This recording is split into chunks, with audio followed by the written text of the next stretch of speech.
నమస్కారం, సిటీ వార్తలకు స్వాగతం. రాష్ట్ర ప్రభుత్వ శాఖల్లో ఖాళీగా ఉన్న పోస్టులను భర్తీ చేయాలని డిమాండ్ చేస్తూ సోమవారం జరిగే నిరసన కార్యక్రమాన్ని జయప్రదం చేయాలని ఏఐవైఎఫ్ రాష్ట్ర కార్యదర్శి లెనిన్ బాబు పిలుపునిచ్చారు. నిరసన కార్యక్రమం అనంతరం జిల్లా కలెక్టర్కు వినతి పత్రాన్ని అందజేయనున్నట్టు చెప్పారు. జిల్లా సిపిఐ కార్యాలయంలో లెనిన్ బాబు మీడియాతో మాట్లాడుతూ గ్రూప్ 1, గ్రూప్ 2 అభ్యర్థులకు వయోపరిమితి 45 సంవత్సరాలకు పెంచాలని డిమాండ్ చేశారు. రాష్ట్రంలో ఖాళీగా ఉన్న ప్రభుత్వ ఉద్యోగాలపై ప్రభుత్వం శ్వేతపత్రం విడుదల చేయాలని డిమాండ్ చేశారు. వాలంటీర్ల పోస్టులను ఇచ్చి రాష్ట్రంలో లక్షల ఉద్యోగాలు ఇచ్చామని ప్రభుత్వం చెప్పుకోవడం సిగ్గుచేటన్నారు. మెగా డిఎస్సీ నిర్వహించడంతో పాటు ఖాళీగా ఉన్న ప్రభుత్వ ఉద్యోగాలను భర్తీ చేయాలన్నారు. కార్యక్రమంలో ఏఐఎస్ఎఫ్, ఎన్ఎస్యుఐ, ఏఐవైఎఫ్, టీఎన్ఎస్ఎఫ్ నాయకులు పాల్గొన్నారు. అధికారం వచ్చి 4 సంవత్సరాలైనా జాబ్ క్యాలెండర్ ప్రతి సంవత్సరం విడుదల చేసి వాటిని అమలు చేస్తామని చెప్పినటువంటి హామీని అమలు చేయడంలో పూర్తిగా వైఫల్యం చెందారు. కేవలం గ్రామ వాలంటీర్లు ఉద్యోగాలు మాత్రం భర్తీ చేసి మేము రాష్ట్రంలోని ఉద్యోగాలను భర్తీ చేసినట్లు ఇట్లా ప్రచారం చేస్తూ ఉన్నారు. కాబట్టి ఈ రాష్ట్ర ప్రభుత్వాన్ని ఒకటే అడుగుతున్నాం, ఖచ్చితంగా గ్రూప్ 1, గ్రూప్ 2 ఉద్యోగాలు ఏవేవి ఉన్నాయో అదేవిధంగా డిఎస్సీఏ ఖాళీలపైన మీరు ప్రకటన చేయడంలో మీరు ఎందుకు నిర్లక్ష్యం చేస్తున్నారని ప్రభుత్వాన్ని ప్రశ్నిస్తూ ఉన్నాం. ముఖ్యంగా ఉద్యోగాల భర్తీ కాకపోవడం ద్వారా భారతదేశంలో నిరుద్యోగం నెంబర్ 1 స్థానంలో ఏపీ రావడానికి కారణం ఎవరు? అధికార పార్టీ కాదని మేము ప్రశ్నిస్తాం. ఎందుకంటే ఈరోజు బాగా చదువుకున్న వాళ్ళు ఎక్కువైనారు కాబట్టి నిరుద్యోగం పెరుగుతుందని బొత్స సత్యనారాయణ గారు చెప్పడాన్ని తీవ్రంగా తప్పుపడతా ఉన్నాం. రేపు 18వ తేదీ 26 జిల్లాల్లో జిల్లా కలెక్టర్లకు వినతి పత్రాలు ఇవ్వాలని చెప్పాం. మరొకసారి సమావేశం ఏర్పాటు చేసుకొని ఐక్య ఉద్యమాలు ఉధృతం చేయడంతో పాటు యువత ఎదుర్కొన్న సమస్యలు, యువతకు ఉపాధి లేకుండా ఉద్యోగాలనే లక్ష్యం కోసం జరిగే పోరాటాల్లో పెద్ద ఎత్తున పాల్గొనాలని విజ్ఞప్తి చేస్తూ ఉన్నాం. ఐక్య పోరాటాలతో రానున్న రోజుల్లో ఈ 4.5 ఏళ్ల కాలంలో ఈ జగన్మోహన్ రెడ్డి గారి ప్రభుత్వం చేసిన అరాచక మోసాలని, వంచనని ప్రతి యువత, విద్యార్థి, నిరుద్యోగ లోకానికి తెలియజేసే విధంగా ముందుకెళ్తూ ఉంటాం. అందులో భాగంగా ప్రధానంగా చూసుకుంటే జాబ్ క్యాలెండర్లను మెగా డీసీ అన్నాడు, మెడల్ వంచి తీసుకోవాల్సిన ప్రత్యేక హోదాలు అన్నాడు. వివిధ అబద్ధపు హామీలతో అధికారంలోకి వచ్చిన ముఖ్యమంత్రి గారు మరోసారి యువత, విద్యార్థులను అబద్ధపు హామీలతో మోసం చేద్దామని మరో కొత్త నాటకానికి ఆడుదాం ఆంధ్ర పేరుతో మరో కొత్త నాటకానికి శ్రీకారం చుట్టడం జరుగుతూ ఉంది. ఈ కార్యక్రమం పైన పెద్ద ఎత్తున పరీక్షల రమ్యంలో పెట్టారు. నిరసన వస్తున్న నేపథ్యంలో ఇప్పుడు హుటాహుటిన 4 నెలలుగా ఇవ్వని జాబ్ క్యాలెండర్ లాంటి నోటిఫికేషన్లని, ఏదైతే గ్రూప్ 2, గ్రూప్ 1 నోటిఫికేషన్లని హుటాహుటిన మొన్న భర్తీ చేస్తామని చెప్పి నోటిఫికేషన్లు, అమలు కాని నోటిఫికేషన్లు ఇవ్వటం అనేది భావ్యం కాదు. అందులో భాగంగా ప్రధానంగా 50,000 మంది నిరుద్యోగ యువత వీళ్ళు చేసిన నోటిఫికేషన్ల జాప్యం వల్ల ఆంధ్రప్రదేశ్ రాష్ట్రంలో వయోపరిమితి కోల్పోయారు. కాబట్టి వారికి ముఖ్యంగా అండగా ఉండాలన్న ఉద్దేశంలో భాగంగా అఖిలపక్ష యువత, విద్యార్థి నాయకులందరం 42 ఏళ్ల వయోపరిమితిని 44 ఏళ్లకు పెంచాలని చెప్పి డిమాండ్ చేస్తూ ఏదైతే రాష్ట్రంలో ఖాళీగా పోస్టులు భర్తీ చేయాలా, ఏదైతే ఈ 4 నెలలుగా యువతను మోసం చేశారు. జాబ్ క్యాలెండర్ మెగా డీస్ అన్నాడు, జనవరి 1 వస్తుంది. ఈసారన్నా జాబ్ క్యాలెండర్ ఇచ్చి మీ హామీలు నిలబెట్టుకోవాలా, లేకపోతే ప్రజాక్షేత్రంలో మిమ్మల్ని దోషిగా నిలబెట్టేంతవరకు ఎంత దూరమైనా తెలుగు యువత విభాగం ముందుకెళ్తుందని చెప్పి కూడా ఈ సందర్భంగా మేము హెచ్చరిస్తా ఉన్నాం. కామ్రేడ్ పర్సా సత్యనారాయణ శత జయంతి సందర్భంగా రాష్ట్ర స్థాయి సదస్సు నగరంపాలెంలో జరిగింది. సిఐటియు ఆధ్వర్యంలో జరిగిన సదస్సులో కేంద్ర రాష్ట్ర ప్రభుత్వాల విధానాలు, ఉద్యోగులు, కార్మికులపై ప్రభావం అనే అంశంపై సెమినార్లో చర్చించారు. విశాఖ ఉక్కు కోసం రాజీనామా చేసిన ఎమ్మెల్యేలలో పర్సా సత్యనారాయణ ఒక్కరన్నారు. తన ఉద్యోగాన్ని సైతం వదులుకొని సిఐటియు కోసం ఆయన పనిచేశారన్నారు. కేంద్రంలో అధికారంలో ఉన్న బీజేపీ ఇచ్చిన హామీలను అమలు చేయకుండా ప్రజాస్వామ్య కార్మికుల హక్కులపై దాడి చేస్తుందన్నారు. కార్యక్రమంలో సిఐటియు రాష్ట్ర అధ్యక్షులు ఏవి నాగేశ్వరరావు, రాష్ట్ర కార్యదర్శి రమాదేవి, సురేష్, అనురాధ, నేతాజీ, లక్ష్మీనారాయణ తదితరులు పాల్గొన్నారు.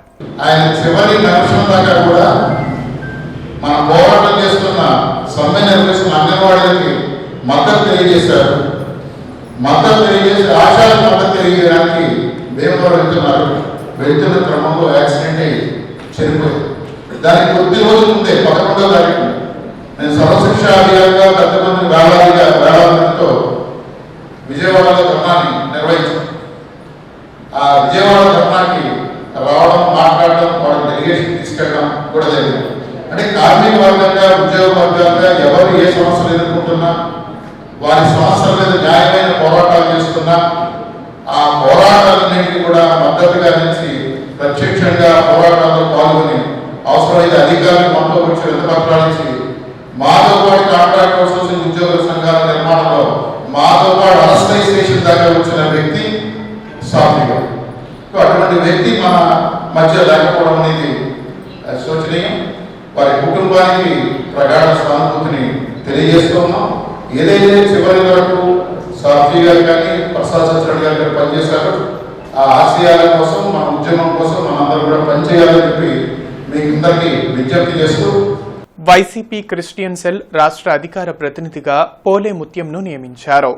జిల్లా వైసీపీ పార్టీ కార్యాలయంలో నూతనంగా క్రిస్టియన్ సెల్ అధికార ప్రతినిధిగా నియమితులైన ముత్యంను జిల్లా అధ్యక్షుడు మాజీ మంత్రి డొక్కా మాణిక్యవరప్రసాద్ అభినందించారు. ముత్యంకు శాల్వా కప్పి సన్మానించారు. ఏసీ కళాశాల ప్రిన్సిపల్ కరస్పాండెంట్గా ముత్యం ఎన్నో సేవలు అందించారన్నారు. క్రిస్టియన్లకు అందించిన సేవలను గుర్తించి వైసీపీ ఆయనను అధికార ప్రతినిధిగా నియమించడం సంతోషకరమన్నారు.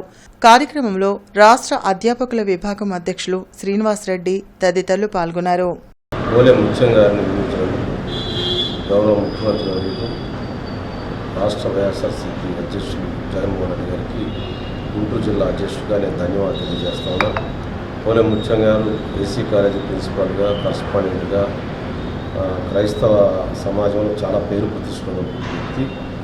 నన్ను ఆంధ్రప్రదేశ్ క్రిస్టియన్ మైనారిటీస్ అధికార ప్రతినిధిగా నియమించినందుకు వారికి ప్రత్యేకమైన వందనాలు. అలాగే ఆ పదవిని నాకు రావడానికి మరి నన్ను తీర్చిదిద్దినటువంటి ఆత్మీయ బంధువు గౌరవనీయులు శ్రీ లేళ్ల అప్పిరెడ్డి గారికి కూడా ప్రత్యేకమైన వందనాలు తెలియజేస్తూ ఇక్కడ వచ్చినటువంటి విలేకరులందరికీ కూడా ప్రత్యేకమైన ధన్యవాదాలు తెలియజేస్తూ ముగిస్తున్నాను. అంగన్వాడీలపై జగన్ ఉక్కుపాదం మోపుతున్నారని పశ్చిమ నియోజకవర్గ తెలుగుదేశం పార్టీ ఇన్ఛార్జ్ కోవెలముడి నాని అన్నారు. అంగన్వాడీలు ప్రజాస్వామ్యబద్ధంగా సమ్మె చేస్తుంటే వారిపై జగన్ లాఠీచార్జ్ చేపిస్తున్నారని ఆరోపించారు. జిల్లా తెలుగుదేశం పార్టీ కార్యాలయంలో కోవెలమూడి నాని మీడియాతో మాట్లాడారు. చంద్రబాబు అంగన్వాడీల జీతం ఒక్కసారిగా 6,500 రూపాయలు పెంచితే 5 సంవత్సరాల్లో జగన్ 1,000 రూపాయలు మాత్రమే పెంచారన్నారు. అంగన్వాడీలు కనీస వేతనం ఇవ్వాలని డిమాండ్ చేస్తే వారిపై ఉక్కుపాదం మోపడం దారుణమన్నారు. చంద్రబాబు 4 లక్షల మంది అంగన్వాడీలకు సంక్షేమ పథకాలను అందించి వారికి మేలు చేశారన్నారు. అంగన్వాడీలు చేస్తున్న న్యాయ పోరాటానికి టీడీపీ సంపూర్ణ మద్దతు తెలుపుతుందని, టీడీపీ అధికారంలోకి వచ్చిన తర్వాత అంగన్వాడీలకు చేయూతనిస్తామని హామీ ఇచ్చారు. మన గతంతో పోలిస్తే అప్పుడున్న మన బడ్జెట్ ప్రకారం చంద్రబాబు నాయుడు గారు 2014లో ముఖ్యమంత్రి అయ్యేటప్పుడు వారు 4,200 రూపాయలు నెలసరి జీతం. ఇది చాలా తక్కువగా ఉంది, బడ్జెట్ లోటైనా పర్లేదని చెప్పి వాళ్ళకి 10,500 రూపాయలు చంద్రబాబు నాయుడు గారు ప్రభుత్వంలో చేతులిచ్చారు అంగన్వాడీ. అంటే ఏకంగా 6,300 రూపాయలు పెంచారు. ఎందుకంటే ఇప్పుడున్న పర్ క్యాపిటల్ ఇన్కమ్ కానివ్వండి, ఏదైనా కానివ్వండి, సమానమైన కనీసం వాళ్ళకి వసతులు ఉండాలి, వాళ్ళ జీవనోపాధికి అని చెప్పి పెంచారు. ఈయన ఏం చేశాడంటే ఈ 5 ఏళ్లలో 1,000 రూపాయలు పెంచాడు. మనం చూస్తున్నాం ఏ విధంగా రేట్లు పెంచాడు జగన్ రెడ్డి అనేది. కరెంటు బిల్లు పెంచాడు, అట్లాగే ఇంటి పన్ను పెంచాడు, చెత్త పన్ను వేశాడు, నిత్యావసర సరుకులు విపరీతంగా పెంచారు. అన్నీ బాధుడే ప్రభుత్వం. వాళ్ళకి 1,000 రూపాయలు పెంచితే నెల నెల ఎట్లా సరిపోద్దని చెప్పి వాళ్ళు డిమాండ్ చేస్తుంటే వాళ్ళ మీద ఏ విధంగా ప్రవర్తిస్తున్నాడు మనందరం మీడియా ద్వారా చూస్తాం. అట్లాగే తెలంగాణలో ఏం జరుగుతుంది, పక్క రాష్ట్రం హద్దు రాష్ట్రంలో వాళ్ళకి అంగన్వాడీ టీచర్లకి 13,650 రూపాయలు ప్రతి నెల వస్తుంది. ఏపీలో 11,500 వస్తుంది. కనీసం పక్క రాష్ట్రాలతో సమానంగా ఇవ్వమని కూడా వాళ్ళు కోరుతున్నారు. బీసీ చైతన్య సమితి ఆధ్వర్యంలో గుంటూరు పార్లమెంటు బీసీ శక్తి సదస్సు అరండల్పేటలో జరిగింది. బీసీలకు చట్టసభలో రిజర్వేషన్ కల్పించాలని డిమాండ్ చేస్తూ జరిగిన కార్యక్రమంలో రాష్ట్ర అధ్యక్షులు బీసీ రమణ మాట్లాడుతూ జస్టిస్ రోహిణి కమిషన్ రిపోర్టును అమలు చేయాలని డిమాండ్ చేశారు. జనాభా ప్రాతిపదికన బీసీలకు జిల్లాలో 3 అసెంబ్లీ సీట్లను కేటాయించాలన్నారు. బీసీలకు సముచిత స్థానం కల్పించకుంటే అన్ని నియోజకవర్గాల్లో బీసీ స్వతంత్ర అభ్యర్థులను పోటీలో ఉంచుతామని హెచ్చరించారు. కార్యక్రమంలో మానేపల్లి దుర్గారావు, శరభలింగం, విజయలక్ష్మి, బుజ్జమ్మ తదితరులు పాల్గొన్నారు. ఈ గుంటూరు పార్లమెంటులో ఉండేటువంటి అసెంబ్లీ స్థానాలలో 3 స్థానాలు బీసీలకు ప్రధాన రాజకీయ పార్టీలు కేటాయించాలని ఈ సందర్భంగా తెలియజేస్తున్నాము. అదేవిధంగా ప్రతి ఒక్క పార్టీ కూడా బీసీ ఓట్లపైనే వాళ్ళ రాజకీయ మనుగడ అనేది ఉంది. బీసీల ఓట్లతోనే వాళ్ళకు ఇంతవరకు రాజ్యాధికారం దక్కింది. ఈ అంశాన్ని విస్తృతంగా తీసుకెళ్ళి ఆయా పార్టీలో ఉండేటువంటి బీసీ వర్గాలకు టికెట్ ఇవ్వాలని అడుగుతున్నాము. లేని పక్షంలో ఈ రాష్ట్రంలో ఇంతవరకు జరిగినటువంటి ఉద్యమాలు వేరు, ఇక జరగబోయే ఉద్యమాలలో స్వతంత్రంగా ఇండిపెండెంట్గా బీసీ అభ్యర్థులను పోటీలో పెడతామని ఈ సందర్భంగా తెలియజేస్తున్నాము. పేద ప్రజల ఆరోగ్యాన్ని రాష్ట్ర ప్రభుత్వం పట్టించుకోవటం లేదని తెలుగుదేశం పార్టీ నగర అధ్యక్షులు డేగల ప్రభాకర్ అన్నారు. ఆంధ్ర ప్రైమ్ హాస్పిటల్ ఆధ్వర్యంలో ఏర్పాటు చేసిన ఉచిత వైద్య శిబిరాన్ని ఆయన ప్రారంభించారు. బొంగరాలబీడులో ఏర్పాటు చేసిన మెడికల్ క్యాంపులో స్థానిక ప్రజలకు ఉచితంగా వైద్య పరీక్షలు చేసి మందులను పంపిణీ చేశారు. ఈ సందర్భంగా డేగల ప్రభాకర్ మాట్లాడుతూ పేదలకు అండగా ఉంటామని చెప్పిన జగన్ ఇప్పుడు వారిని పట్టించుకోకుండా మోసం చేశారన్నారు. ఆరోగ్యశ్రీ హాస్పిటల్స్ కి బిల్లులు చెల్లించకుండా 25 లక్షల రూపాయలకు లిమిట్ పెంచామని మాట్లాడడం సిగ్గుచేటన్నారు. ప్రభుత్వ ఆసుపత్రులను నిర్వీర్యం చేస్తూ రాష్ట్ర ప్రభుత్వం పేదలను ఇబ్బందులకు గురిచేస్తుందన్నారు. ఆంధ్ర ప్రైమ్ హాస్పిటల్స్ ఆధ్వర్యంలో ఏర్పాటు చేసిన మెడికల్ క్యాంపును ప్రతి ఒక్కరూ వినియోగించుకోవాలని కోరారు. కార్యక్రమంలో జిల్లా ప్రధాన కార్యదర్శి సౌపాటి రత్నం, డివిజన్ ప్రెసిడెంట్ నవీన్ తదితరులు పాల్గొన్నారు. ఎక్కడైతే పేదలు ఉన్నారో వాళ్ళ దగ్గర మెడికల్ క్యాంపులు నిర్వహించడం జరుగుతుంది. ఈ కార్యక్రమం నిరంతరం ప్రతి ఆదివారం జరుగుతూ ఉంటుంది. ఇప్పుడు బొంగరాలపీడిలో జరుగుతుంది. దీన్ని ఇక్కడున్న ప్రజలందరూ కూడా, ఇక్కడ పేదవారు కూడా అందరూ కూడా వినియోగించగలరు. ఏదైతే ఇప్పుడు మెడికల్ క్యాంప్ ఉందో దీంట్లో డాక్టర్లు వచ్చే వాళ్ళకే మరి 6 సూపర్ స్పెషాలిటీ డాక్టర్లు ఉన్నారు. ఒకళ్ళు మెడిసిన్ ఫిజిషియన్ ఒకళ్ళు, అట్లానే అతను మరి షుగరు, అట్లానే మరి సీజనల్ వారికి వచ్చేటువంటి మరి ఫీవర్స్ వాటికి ప్రత్యేక నిపుణులు, అట్లానే ఆర్థోపెడిషను, అట్లానే మరి గైనకాలజిస్టు, స్త్రీలకు సంబంధించిన జబ్బులు చూసేవారు, అలానే మరి ఎమర్జెన్సీ, అట్లాగా 5-6 విభాగాలు సూపర్ స్పెషాలిటీ తోటి కలిపి ప్రతి చోట కూడా మేము ఈ కార్యక్రమం నిర్వహించడం జరిగింది. ఆచార్య నాగార్జున విశ్వవిద్యాలయం ఆధ్వర్యంలో ఇంటర్ వాలీబాల్ పోటీలు ప్రారంభమయ్యాయి. టీజేపీఎస్ కళాశాలలో జరుగుతున్న పోటీలను కళాశాల కరెస్పాండెంట్ కేవీ బ్రహ్మం ప్రారంభించారు. టీజేపీఎస్ కళాశాలలో 17, 18, 19 తేదీల్లో జరగనున్న పోటీలలో 40కి పైగా కళాశాల నుండి వాలీబాల్ టీంలు పాల్గొననున్నట్లు చెప్పారు. విద్యార్థుల్లో క్రీడాతత్వాన్ని పెంపొందించేందుకు వాలీబాల్ పోటీలు నిర్వహించడం జరుగుతుందన్నారు. పోటీల్లో పాల్గొన్న 40 టీంలలో విజేతలుగా నిలిచిన 3 టీంలకు ఎంపిక చేసి 19వ తేదీన జరిగే ముగింపు కార్యక్రమంలో మెడల్స్తో సత్కరించనున్నట్లు తెలిపారు. కార్యక్రమంలో టీజేపీఎస్ కళాశాల principal Manohar, Nagarjuna university physical education director Johnson తదితరులు పాల్గొన్నారు. ప్రకాశం జిల్లా, గుంటూరు జిల్లా సంబంధించినటువంటి అన్ని డిగ్రీ కాలేజీలు, ఇంజనీరింగ్ కాలేజీలు టీమ్స్ పాల్గొంటున్నాయి. రమారమి 40 టీమ్స్ ఇప్పటి వరకు పేర్లు ఇవ్వటం జరిగింది. వీళ్ళందరికీ కూడా బెస్ట్ ఆఫ్ 3 కండక్ట్ చేసి తర్వాత ఫైనల్గా లీగ్ మ్యాచెస్ కండక్ట్ చేసి ఎవరు first place, second place, third place వీళ్ళకి కప్స్ ఇవ్వటం జరుగుతుంది ఆ రోజు 19వ తారీఖు సాయంత్రము. అదేవిధంగా అందరికి కూడా ఆ యొక్క విన్నర్స్ పార్టిసిపెంట్స్ అందరికి కూడా మెడల్స్తో వాళ్ళని ఆ యొక్క స్పోర్ట్స్మెన్ని సత్కరించడం జరుగుతుంది. ఈ బృహత్తర కార్యక్రమానికి మరి మాకు వెనక ఉండి నడిపించినటువంటి మా కళాశాల సెక్రటరీ అండ్ కరస్పాండెంట్ కేవీ బ్రహ్మం గారు, అదేవిధంగా కాలేజీ కమిటీ ఎంతో ఆర్థికంగా తోడ్పాటునిచ్చి అన్ని విధాలా మాకు సహకరించి మమ్మల్ని అన్ని విధాలా ప్రోత్సహిస్తూ ఈ యొక్క టోర్నమెంట్ కాంపిటీషన్స్ దిగ్విజయంగా జరపడానికి తోడ్పడుతున్నారు. అరండల్పేటలోని అవగాహన సంస్థలో ప్రతి ఆదివారం జరిగే ఆరోగ్య సభ కార్యక్రమంలో Sri hospital orthopaedic doctor Yarlagadda Raviteja పాల్గొన్నారు. అవగాహన సంస్థ ఆధ్వర్యంలో జరిగిన కార్యక్రమంలో పాల్గొన్న డాక్టర్ యార్లగడ్డ రవితేజ ఎముకల సమస్యలపై అవగాహన కల్పించారు. ఎముకలలో శక్తి పెరగాలంటే వ్యాయామం తప్పనిసరిగా చేయాలన్నారు. విటమిన్ జి వల్ల ఎముకల్లో శక్తి పెరుగుతుందని, విటమిన్ డి శరీరానికి అందేలా చర్యలు తీసుకోవాలన్నారు. ఎముకలలో కాల్షియం పెరిగేలా ఆహారపు అలవాట్లు ఉండాలన్నారు. కార్యక్రమంలో ఏవి సాయిరాం, కొండా శివరామరెడ్డి, ముప్పాల ప్రసాదరావు తదితరులు పాల్గొన్నారు. మోకాలు అరిగినా కాల్షియం వేసుకోమంటారా డాక్టర్ గారు, లేకపోతే ఇంకెక్కడైనా నొప్పి వచ్చినా కాల్షియం వేసుకోమంటారా? సో ఈ కాల్షియం అనేది కంప్లీట్గా మన బాడీలో ఆల్రెడీ ఉన్న మినరల్ రిసోర్సెస్ని ఎన్రిచ్ చేసుకోవడానికే కదా, అంటే నా బాడీలో ఉన్నదానికి కొంత యాడ్ చేసుకోవడానికి. సో మన బాడీలో కాల్షియం రిజర్వాయర్ ఏంటి?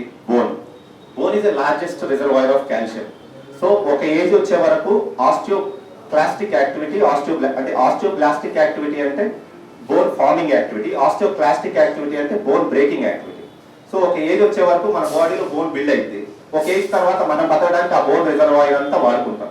సో ఇప్పుడు మన ఒక హైబర్నేటింగ్ యానిమల్ లాగా, అంటే మంచు ప్రదేశాల్లో ఉన్నాయి, ఫుడ్ దొరికినప్పుడు బాగా తినేసి లావ్ అయిపోయి, ఫుడ్ లేని సీజన్లో అయితే మన బోన్ కూడా, మన బాడీ గ్రో అయ్యే స్టేజ్ అంతా బోన్ ఫామ్ అవుతుంది ఒక 45-50 ఇయర్స్ వరకు. తర్వాత అంతా డిప్లిసియేట్ అయింది. ఆ డిప్లిసియేట్ అయ్యేదాన్ని అంత క్విక్గా డిప్లిసియేట్ అవ్వకుండా మనం 2-3 పద్ధతుల్లో కవర్ చేసుకుంటాం. ఒకటి, డిమాండ్ పెంచాలి. డిమాండ్ పెంచాలి అంటే నా చెయ్యి ఇంతలాగే ఉంది, నా చెయ్యి ఇంత అవ్వాలి అంటే నేను జిమ్ చేయాలి. జిమ్ అంటే నా body. AP dancers and dance directors association ఆధ్వర్యంలో ఇంటర్నల్ స్కూల్ డాన్స్ కాంటెస్ట్ జరిగింది. ఎన్టీఆర్ స్టేడియంలో జరిగిన డాన్స్ పోటీల్లో వివిధ పాఠశాలల నుండి విద్యార్థులు పెద్ద సంఖ్యలో పాల్గొన్నారు. 30 టీములు, 90 మంది సోలో పాటలకు ప్రదర్శనలిచ్చారు. డాన్స్ కాంపిటీషన్లో పాల్గొన్న టీంలకు AP dance and dance directors association ఆధ్వర్యంలో మెమంటో మెడల్స్ను బహుకరించారు.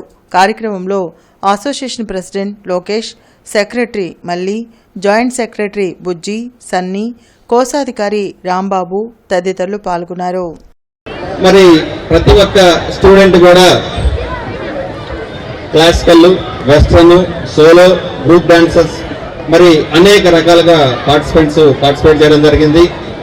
ఇక్కడ పార్టిసిపేట్ చేసినటువంటి ప్రతి ఒక్కరికి కూడా మరి ఈ AP dancers dance director association తరఫున ప్రతి ఒక్కరికి పార్టిసిపేట్ సర్టిఫికేట్, మెడల్ని ఇవ్వడం జరుగుతుంది. మరి స్టూడెంట్స్ ప్రతి ఒక్కరూ కూడా అంటే ఎప్పుడు అకేషనల్గా జరిగేటువంటి ప్రోగ్రామ్స్లో ఇంత అద్భుతమైనటువంటి పెర్ఫార్మెన్స్ని ప్రదర్శించారంటే, ప్రతిరోజు డైలీ ప్రాక్టీస్ ఉంటే ఇంకే విధంగా ఉంటుందో ఆలోచించండి. తల్లిదండ్రుల అచ్చంపేట మండలం నీలేశ్వరపాలెం గ్రామానికి చెందిన 15 కుటుంబాలు వైఎస్ఆర్సీపీలో చేరాయి. ఎమ్మెల్యే నంబూరు శంకర్రావు స్వయంగా కండువాలు కప్పి పార్టీలోకి ఆహ్వానించారు. ఈ సందర్భంగా ఆయన మాట్లాడుతూ నియోజకవర్గంలో జరుగుతున్న అభివృద్ధి, అందుతున్న సంక్షేమం ఎంతో మందిని వైఎస్ఆర్సీపీ వైపు అడుగులు వేయిస్తున్నాయన్నారు. Rotary club of Guntur centennial ఆధ్వర్యంలో బాపట్ల పూసపాడు గ్రామంలో మెగా ఉచిత మెడికల్ క్యాంప్ నిర్వహించినట్లు ప్రెసిడెంట్ కొమ్మలపాటి శ్రీనివాసరావు తెలిపారు. ఈ సందర్భంగా ఆయన మాట్లాడుతూ ఆరోగ్యమే మహాభాగ్యమని, మనిషి ఆరోగ్యంగా ఉంటేనే మనిషి మనుగడ ఉంటుందన్నారు. ఈ కార్యక్రమంలో rotary treasurer Sravanth Kumar, services project Abhay మరియు గొప్పాలపూడి అశోక్, ఎం వీరయ్య తదితరులు పాల్గొన్నారు.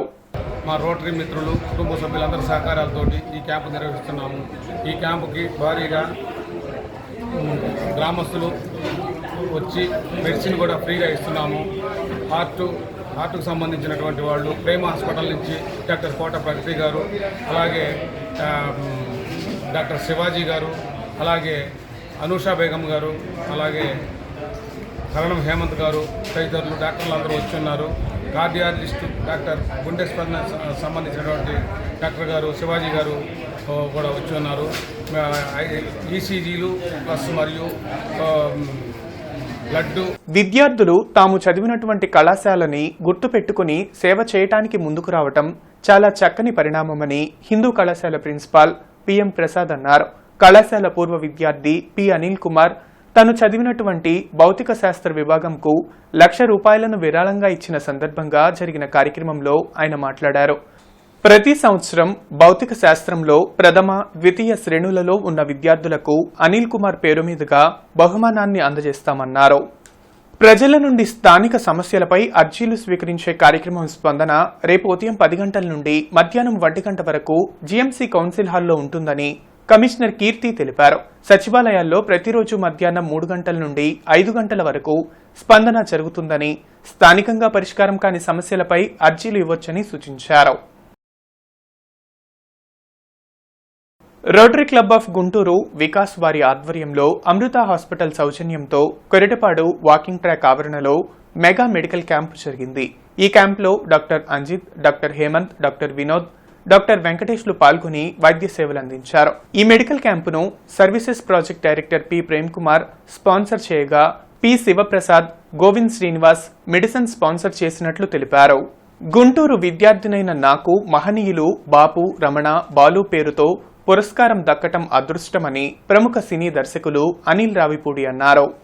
అమరావతి రోడ్లోని హిందూ ఫార్మసీ కళాశాల సమావేశ మందిరంలో బాపు, రమణ, బాలు కళాపీఠం ఆధ్వర్యంలో అమరావతి రోడ్లోని హిందూ ఫార్మసీ కళాశాల సమావేశ మందిరంలో బాపు, రమణ, బాలు కళాపీఠం ఆధ్వర్యంలో శనివారం పద్మశ్రీ బాపు జయంతి, పలువురు ప్రముఖులకు బాపు స్మారక పురస్కారాల ప్రదానోత్సవ సభ నిర్వహించారు. డాక్టర్ రమణ ఎస్ఎస్వి సభకు అధ్యక్షత వహించారు. ముఖ్య అతిథిగా యువ దర్శకుడు అనిల్ రావిపూడి పాల్గొని మాట్లాడుతూ గుంటూరుతో ఎంతో అనుభవం ఉందని, ఇలాంటి కార్యక్రమంలో పాల్గొనడం సంతోషాన్ని కలిగించిందని అన్నారు. 3వ వార్షికోత్సవం వాళ్ళు ఇంకా ఇలాంటి కార్యక్రమం ముందు ఇంకా ఎన్నో జరపాలని నేను ప్రత్యేకంగా వారికి నేను విషయం చెప్తున్నాను. నేను చాలా హ్యాపీగా ఉంది. అండ్ బాపు గారు, రమణ గారు, బాలసుబ్రహ్మణ్యం అంటే లెజెండరీ పర్సనాలిటీస్ పేరు మీద అవార్డు రావడం నేను అంత అర్హున్నో కదా నాకు తెలియదు కానీ but I'm feeling very proud. And గుంటూరుతో నాకు చాలా అనుబంధం ఉంది. ఇక్కడ నేను ఇంజనీరింగ్ చేశాను, ఇంటర్మీడియట్ చేశాను. చాలా రోజుల తర్వాత గుంటూరు రావడం కూడా చాలా సంతోషంగా ఉంది. అండ్ ఈ కాలేజ్లో కూడా హిందూ కాలేజ్కి వచ్చి ఇక్కడికి వచ్చి అవార్డు తీసుకోవడం and it's memorable for me and thank you. ఇప్పుడే భగవంత్ కేసరి పెద్ద సక్సెస్ తర్వాత కొద్దిగా రిలాక్స్ మోడ్లో ఉన్నాను. ఇంకా ఏమీ అనుకోలేదు. స్క్రిప్ట్ డిస్కషన్ జరుగుతున్నాయి. సో ఇంకా హీరో ఎవరితో చేయబోతున్నాం ఏంటనేది ఇంకొక 1 మంత్ తర్వాత క్లారిటీ వస్తుంది. బాపు, రమణ, బాలు కళాపీఠం తరఫున ఆధ్వర్యంలో వారికి అవార్డులు ఇవ్వడం జరుగుతుంది. బెస్ట్ కార్టూనిస్ట్గా బొమ్మన్ గారిని సెలెక్ట్ చేశాము. యంగ్ డైనమిక్ డైరెక్టర్గా రావిపూడి అనిల్ గారికి సుప్రీం దర్శకేసరి అనే ఒక అవార్డుని ఇస్తున్నాము. అలాగే 2 ఆర్టిస్టులు చిదంబరం గారికి, ఎస్వి రామశాస్త్రి గారికి బెస్ట్ ఆర్టిస్ట్ అవార్డులు ఇస్తున్నాము. మీకు తెలుసు బాపు గారు గొప్ప డైరెక్టరు, వారిని అలాగే ఆర్టిస్టు, అలాగే కార్టూనిస్టు, వారిని స్మరించుకోవటం చాలా ముఖ్యం తెలుగువారు. ఎందుకంటే వారు తెలుగు సంస్కృతిని, తెలుగు భాషని, తెలుగు రాతని ఎంతో సక్సెస్ఫుల్గా ప్రజల మనసుల్లోకి తీసుకెళ్లారు. వారు ఒక తెలుగు రాష్ట్రాల్లోనే కాకుండా యావత్ భారతదేశంలో, ప్రపంచం మొత్తం మీద కూడా గొప్ప రైటర్గా, డైరెక్టర్గా వారి రాతలు, గీతలు అందరి మనసులో నిలిచిపోయాయి. వారు ఎన్నో సినిమాలు తీశారు. అలాగే సిటీ న్యూస్ సమాప్తం. నమస్కారం.